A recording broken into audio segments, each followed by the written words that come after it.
Hi everyone. Here's just a little review for chapter 29, which we really have gone through, and you guys did your transpiration lab and hopefully got all of those in and those water potential questions turned in. Um, but I wanted to give us a chance to just kind of talk through some key things just one more time, and I'll make a separate one for the material in the other chapters, so the sections in 30 and 31 and 32. But I just wanted to talk through some stuff, some kind of, this is good to know in preparation for the test next week. A little inspiration for you here. So I know that this isn't what anybody really wanted, and you guys are all making a lot of sacrifices being home right now. So I am sorry for that. But also, as an old person, I can tell you that there's lots of things in life that won't be kind of exactly as you imagined or wanted them, but that you can make the best of them. So I would just challenge you to make the best of whatever situation you're in at this point. Don't let it get you down. There's still a lot of things we can do. So let's do those things. And honestly, if you need anything, just contact me. Just let me know, and I will do my best to help you. Okay, take care. All right. Oh, if you watch the end, there's a surprise. Okay, so chapter 29, what to know. I need to read this here. So I kind of thought, what are the important things to know here? And I typed them out here. So water potential, I would say, is important to know. Being able to predict movement in and out of cells, remembering those terms, hypertonic, hypotonic, and isotonic. Sometimes those can be a little bit tricky, and I still honestly have to draw out sometimes the solutes so that I can get a good visual of whether water's going to move in or out of cells. Looking at how it applies to the potato lab, which we really didn't do water potential at the same time. So I'm going to give you some more review with that next Wednesday. So I won't test you on that next week, but I will give you some more practice around osmosis and diffusion next week. There's a lab bench that I posted on Planbook that will be kind of working through to review that and how it applies to the potato lab. Be able to complete calculations, understand how to apply the movement of a water in a plant or tree, right? So moving water potential indicating that there will be movement to areas where there's more negative water potential, such as the atmosphere, and that's one of the things kind of driving transpiration. And pressure potential. So plants have cell walls, which means they can have pressure potential, whereas open containers have a pressure potential of 0. Just make sure that you can calculate that solute constant and understand that the I value is the number of ions. And you've got lots of practice around there. And then there's also this video that I reposted for Bozeman Science. And so just make sure you spend some time reviewing that. I would say this is pretty much all we get for plants. So this is good. I know a lot of those sections I just asked you to scan for familiarity rather than to directly quiz or have you memorize. But I think just growing that understanding of plants and how they work and different examples of adaptations. You should know what xylem and phloem are. Essentially, we talked about how guard cells open stomata, and we reviewed proton pumps and active and passive transport. The role of bacteria and the nitrogen cycle, I think that's pretty important. And there was just some good examples of mutualism, even though it sounds like we're not going to see ecology on the AP exam. I think it's just a great tie-in to ecology, which we are going to do kind of an abbreviated form of. All right, our just lab stuff, I think that's important. I think if you do end up taking the AP exam, I would almost bet that one of those questions you're going to get is about setting up, about science practices, and perhaps setting up an inquiry lab, being able to identify the independent and dependent variables, sources of error, controls. Mathematical calculations are always good to be thinking about and practicing, such as the calculations of the leaf surface area and rates of transpiration. Percent mass loss, all of that. So I haven't had a chance to look at your transpiration labs yet, but I will take a look at those and see if there's anything we kind of need to review as a class. I'll make a little video if we need to go back to any of that. Okay, so that's it for chapter 29, and again we'll have some more about the subsequent chapters because we haven't talked about those in class yet. All right, so water potential, we'll just squeeze through these slides, right? It's just make sure and remind yourselves how to do that. You've got lots of practice problems. If you feel like you need more, there's an abundance of practice problems with keys online. Or let me know if that's something you need, and I could kind of help curate some for you. All right, so water potential. This link here is the one we're going to work on next Wednesday. I think it's just a really good time to review osmosis and diffusion. in general, because I think that's something we went through pretty quickly. So, ooh, shows you exactly what that link's going to look like. Just this idea that in water potential is a way to quantify and predict movement of water. Next, osmosis. Good time to review osmosis. I'm going to skip through some of these. Solute potential, pressure potential, because we've talked about them ad nauseum. All right, so the TACT theory, right, is one of those things that you presented in your lab. And again, I'll take a look at those labs and see if there's any key misconceptions or anything that I need to look at.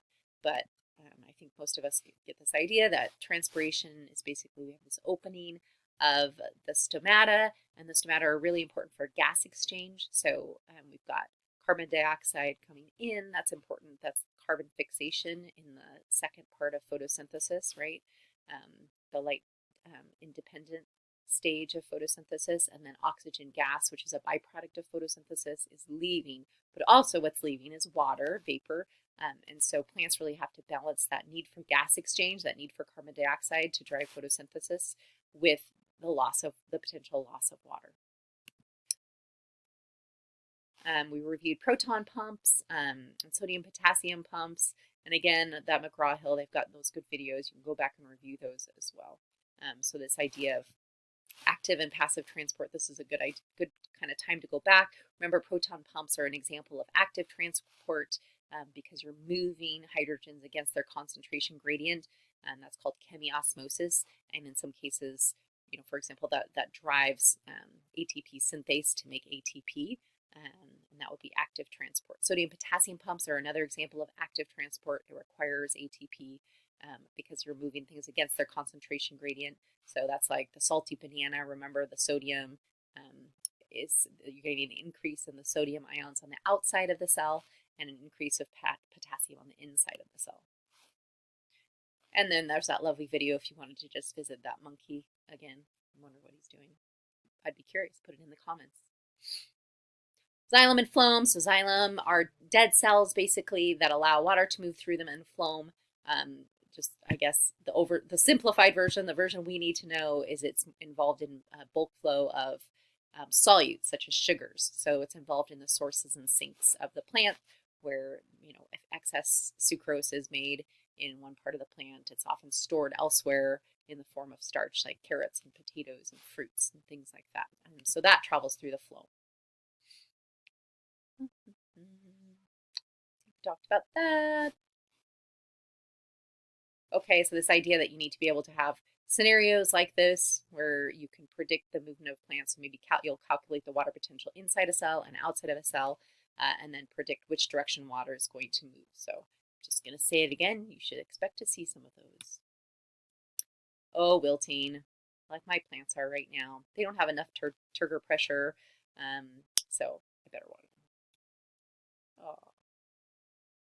And aquaporins, good time to review that. We talked about how aquaporins are specialized proteins really just involved in the movement of water. They only discovered in the 80s, which is pretty recent for me. And that is an example of passive transport. And so a great deal of water can move very rapidly through aquaporins through passive transport. So that's a good example of passive transport.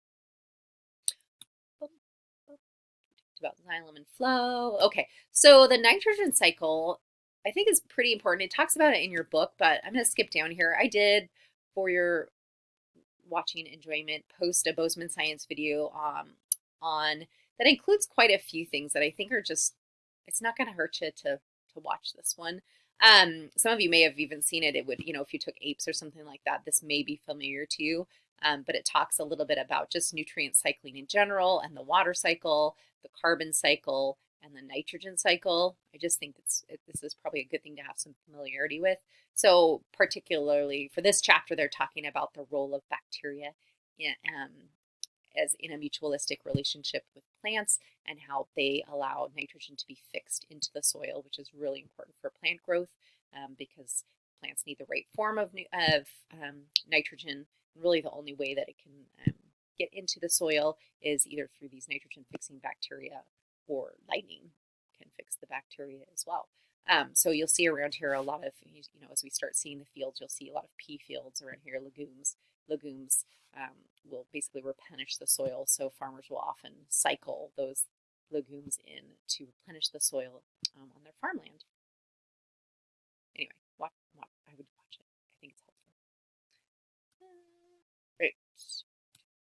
Oh, there's a picture, the nodules. These are really cool. So if you ever do, see like you go into a field and I don't know, or if you have farmers in your family, you can actually open up these nodules, and they often look like a little bit reddish because they make, I guess, as part of this, they make this kind of heme, which is related to blood, essentially.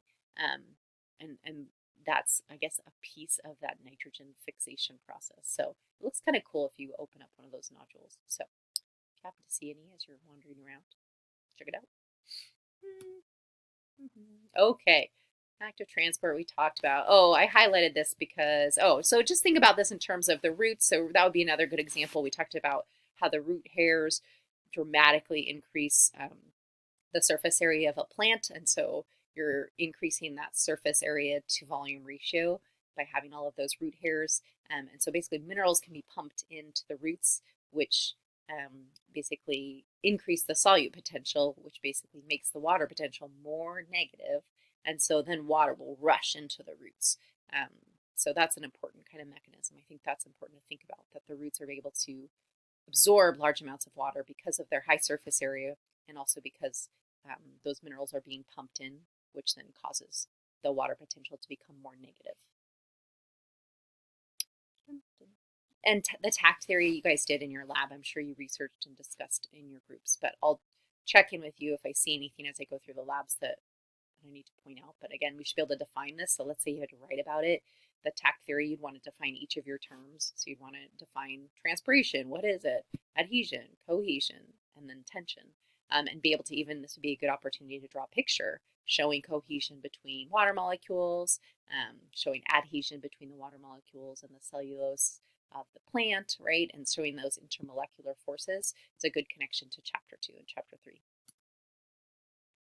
That's what you wrote about. That's what you drew a picture about, hopefully, that I'm going to be looking at. And this would be an example of how you could kind of illustrate that, right? And so on FRQs, you can make illustrations, and you can kind of show, here's adhesion. These little dots represent intermolecular forces rather than chemical bonds. So it's sort of attractive forces between partial dipoles, partial positives and partial negatives. And so it might be worth just practicing being able to draw that at the kind of microscopic level. Bulk flow. So the flow, again, we talked about the plants basically moving to areas where it's more negative. So where you're seeing a decrease in water potential. That's the way we quantify movement of water and predict movement of water in a plant. Okay, so stomata, I think that's an important idea, and that's something that hopefully many of us either got to do a leaf, word I'm looking for, leaf peel, or to see one, because there were lots of good ones. You guys did a great job with that. Talk a little bit about stomata. So basically the importance of stomata, we said, okay, they're really important for gas exchange. Plants need to have stomata so they can get carbon dioxide to fix carbon dioxide into glucose so that they can grow. But again, they need to minimize their loss of water, their water loss. So there's different strategies to make sure those things happen. Basically, guard cells are a great example of cell communication. So when we think about guard cells and that proton pump and that movement of potassium ions and hydrogen ions into the guard cells is initiated through cell communication. So it can be initiated through light, for example, and that can send a signal to these pumps to basically start pumping in minerals into the guard cells, and then the guard cells now have reduced water potential, and then that causes water to rush into the guard cells, then opening the stomata. So that's a great example of cell communication in a plant. I said that. Here's signals. So light, carbon dioxide depletion, so not having enough carbon dioxide could be a signal, a cell signal. And then there's also circadian clocks in plants. And that's something we'll explore if you haven't started yet. Your plant POGIL talks a lot about plants and how they basically kind of adapt, like in terms of, it talks about their hormones, it talks about circadian rhythms, it talks about phototropism. So lots of cool kinds of communication in plants. Oh, let's see.